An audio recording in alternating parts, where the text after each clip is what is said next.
I'm going to now demonstrate as if this is a live patient and we'll do a complete restoration. So I'm going to add a new patient. Done this before. So I'm just going to type in a last name and a first name.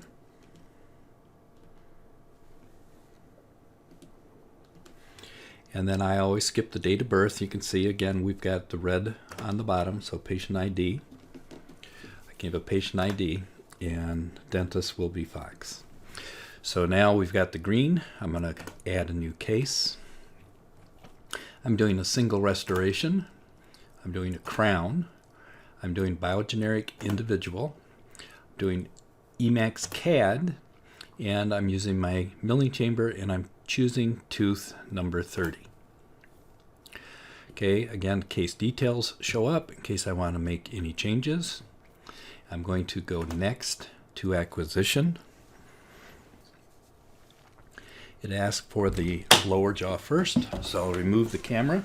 I like to lift my foot as I approach, drop it, and then once it starts taking pictures,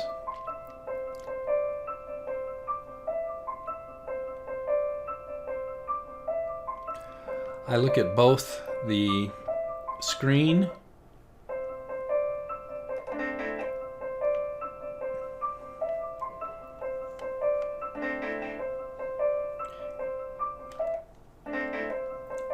and back and forth into the mouth. Once I'm happy that I've gotten all the pictures, I'll stop the camera, blow up, and check to make sure that I have all the interproximals and I have all the margins. And you say I've got a little tiny bit of a defect right here. I want to go pick that up because it's right under the margin. And if I leave it, what may happen is the automatic margin finder may not find it. So I'll lift my foot, go back, and then I know it was right in that area. So I'll just pick that up. Hang the camera back up. Remember to always hang your camera up when you're not using it. I'm going to now go to the upper jaw. Lift my foot, then drop it. And once it starts taking pictures,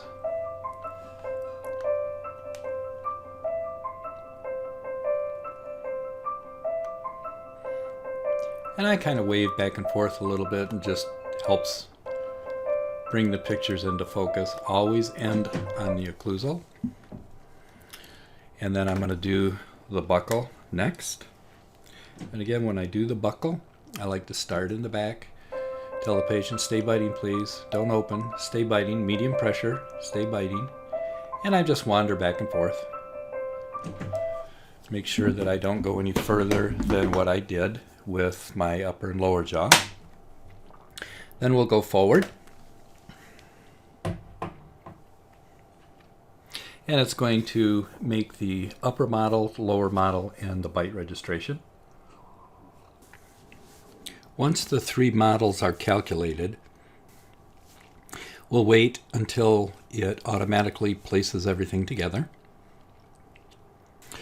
Once it's placed, now remember, for some reason this did not open, so I want to go over to Model Contacts. That's under Analyzing Tools. Left click on Model Contacts, and I'm going to double check in the mouth, make sure that this is my patient's occlusion. Once I'm happy with it, I'll go next to Set Model Axis. Right click and hold, drag it down onto the face bow as we've discussed. Left click and set the curve of Spee and Wilson. Right click and drag it down just to get the occlusal plane correct. Once I have the model axis, see it's red, I'm going to hit OK. And then I'm going to go to the next. I personally, like I've talked about in the past, like to trim area. So I'm going to trim the area. I'm going to blow the model up, left click and roll. That's left click and hold. Double left click. Once I get in between the interproximals, double left click again, and that'll cut that side off. Right click and hold, drag it to the other side, double left click to start and double left click to end, and I'm going to double left click on the restoration. Now I'm going to draw the margin. And again, as we've discussed, start slightly inside, start with a double click, and then keep your cursor inside and go as far as it can go. And this is why you want to cut very good preps. End with a double click. Evaluate to make sure that it's on the margin. And if the margin is very crisp, you took good pictures, that's how you should be able to draw these. We're going to define the insertion axis. Now again, this is not the same as the path of insertion. This is the insertion axis, how it's going to mill. So we want to make sure that we can see directly down and that we don't have any yellow, which would create undercuts. So we're going to look, set it. I'm going to hit OK. Preparation analysis, I can look at that if I wish. Now again, the problem I have is that it's showing me right now that it's in this 2 to 1.0 millimeter range. So this is against the opposing teeth. I like to see reduction. So I'm not quite sure if this is reduced enough. We'll look at undercuts. Again, very slight, tenth or a hundredth of a millimeter. The margins look very smooth and the surface looks very smooth. This is something that you can skip after you've done this a few times. We're going to go next to design, and we're going to allow the restoration to calculate. Once the restoration calculates, the very first thing I want to do is check to make sure that it's not too thin in any areas. As you can see, I talked about, well, I thought this might be a little bit thin. And now, if you look, we have all this light blue. And if I shut off the contacts, you can see this all in the central fossa. This is where we always under-reduce. Now, there is a possibility I might be able to move this up. I could use a form tool and could go in with form and add. This works very quickly. I could also go to the move tool, and I could move this vertically and get it out of this underprepared state. I'll go back to form and just add a tiny bit there. So at this point, it's no longer underprepared, and we're not into hyperocclusion. We've got just a little bit of occlusion. We'll get rid of it. We want the solid blue. Remember, it takes that into account.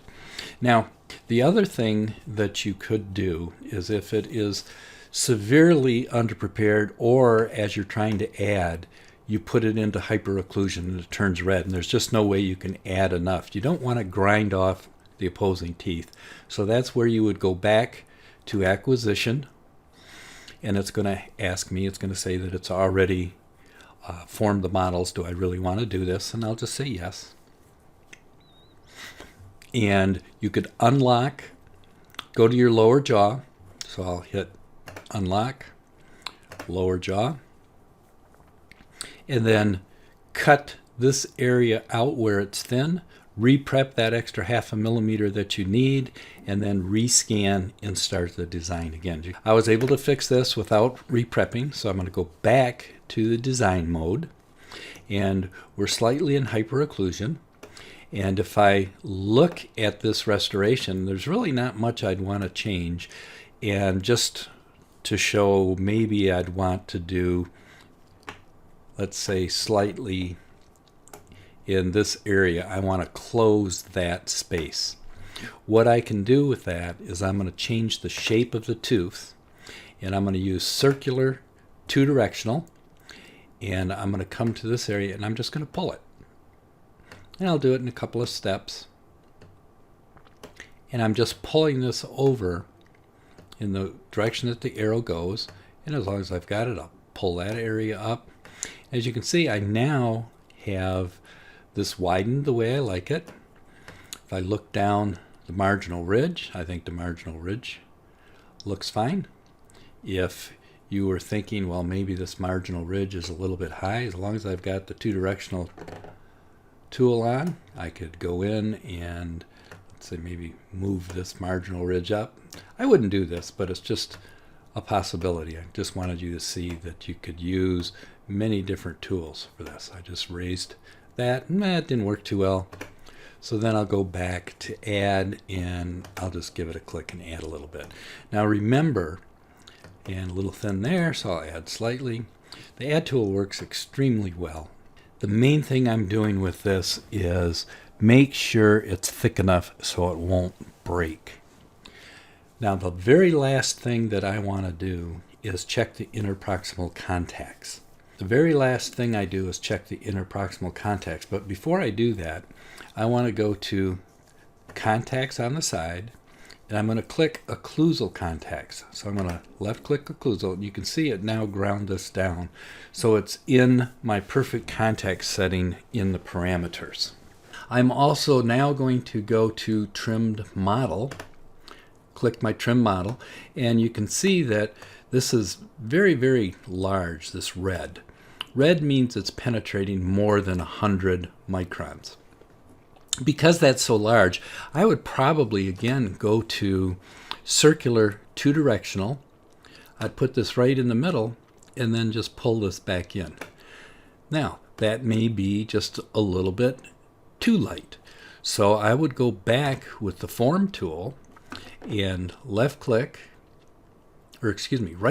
set the size, and now just add a tiny bit until I got the context that I want.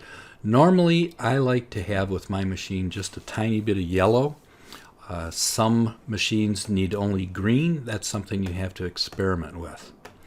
Now this does not look quite as bad, and as long as I have the add tool, I'll just go to smooth and left click and hold and just smooth this down until it is the color that I want, which is just a little bit of yellow. Now at this point, I have checked my interproximal contacts, I've checked the occlusal contacts, I like the form, and I'm just looking right here, and now it's, for some reason, I guess I missed, so I just added a little tiny bit of porcelain there, and let's blow this up. I don't see any, well, there's a little spot, I'll add a spot there. And because I've changed the occlusion again, I'm going to go back just in case and hit the occlusal contact button. All right, so the machine has now finished. I like what I see. I'm going to untrim this. And once I'm happy with everything, I'm going to click Mill. It's going to calculate the milling preview, and it's going to tell me that it wants a Emax CAD size 14. I'm going to look at where the sprue is, and I'm happy with the sprue. I like it somewhere on the buckle. And then all I would do is click Start Mill.